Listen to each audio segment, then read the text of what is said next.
Guys, അപ്പം ഇന്നത്തെ topic temporary ആണ്. വേറെ ഒന്നല്ല, നമ്മൾ ചില ആൾക്കാരുടെ ലൈഫിൽ ഒരു ടെമ്പററി ആയിട്ടുള്ള ഒരു പേഴ്സൺ ആയിരിക്കും. അതായത് നമ്മുടെ കൂടെ അവർക്ക് വേണ്ട സമയത്ത് അവർ നമ്മുടെ കൂടെ ടൈം സ്പെൻഡ് ചെയ്യുന്നു, നമ്മൾ അവർക്ക് ആവശ്യമുണ്ട്. അത് കഴിഞ്ഞ് കഴിഞ്ഞാൽ അവർക്ക് വേറെ ആൾക്കാരെ കിട്ടി കഴിയുമ്പോൾ അവർ പോകുന്നു. അതിനുശേഷം ആ പോയ ആൾക്കാരുമായിട്ട് ബ്രേക്കപ്പ് ആകുമ്പോൾ വീണ്ടും നമ്മളെ അടുത്തേക്ക് വരുന്നു. വീണ്ടും ആൾക്ക് വേറെ ആളെ കിട്ടുന്നു. അങ്ങനെ ബ്രേക്കപ്പ് ആവുന്നു, നമ്മളെടുത്ത് വരുന്നു. അവിടെ ബ്രേക്കപ്പ് ആവുന്നു, നമ്മളെടുത്ത് വരുന്നു. അങ്ങനെ ഒരു കൈൻഡ് ഓഫ് റിലേഷൻഷിപ്പ് ഒരുപാട് പേരുടെ ലൈഫിൽ നടന്നുകൊണ്ടിരിക്കുന്നുണ്ട്. അപ്പോൾ ആ ഒരു റിലേഷൻഷിപ്പിൽ ഇപ്പുറത്തുള്ള പേഴ്സൺ, അതായത് ടെമ്പററി ആയിട്ടുള്ള പേഴ്സൻ്റെ വാല്യൂ എന്താണ്? അല്ല, അവർ മനുഷ്യന്മാരല്ലേ, അവർക്കും ഉണ്ടാവില്ല ആഗ്രഹങ്ങൾ. അവരും they deserve love, they deserve respect, they deserve that ആ ഒരു വാല്യൂ.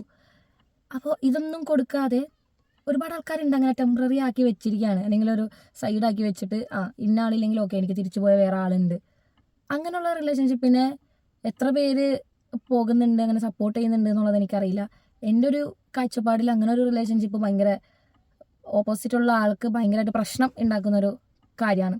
അപ്പോൾ അങ്ങനെ റിലേഷൻഷിപ്പിലുള്ള ആൾക്കാർ ആ ഒരു ടെമ്പററി പേഴ്സൺ ആയിട്ട്, ഈവൻ ഫ്രണ്ട്ഷിപ്പിലും കേട്ടോ, നോട്ട് ഓൺലി അബൌട്ട് ഈ ലവ് റിലേഷൻഷിപ്പ്, ഫ്രണ്ട്ഷിപ്പിലും ഇതുപോലെ ഈ ഒരു ടെമ്പററി പേഴ്സൺ അല്ലെങ്കിൽ ഒരു തേർഡ് പേഴ്സൺ ആയിട്ട് നിൽക്കുന്ന ഒരുപാട് ആൾക്കാരുണ്ട്. അപ്പോൾ അവരുടെ ഫീലിങ്സും അവർ അനുഭവിക്കുന്ന കാര്യങ്ങളും ഒന്ന് ഷെയർ ചെയ്യാം.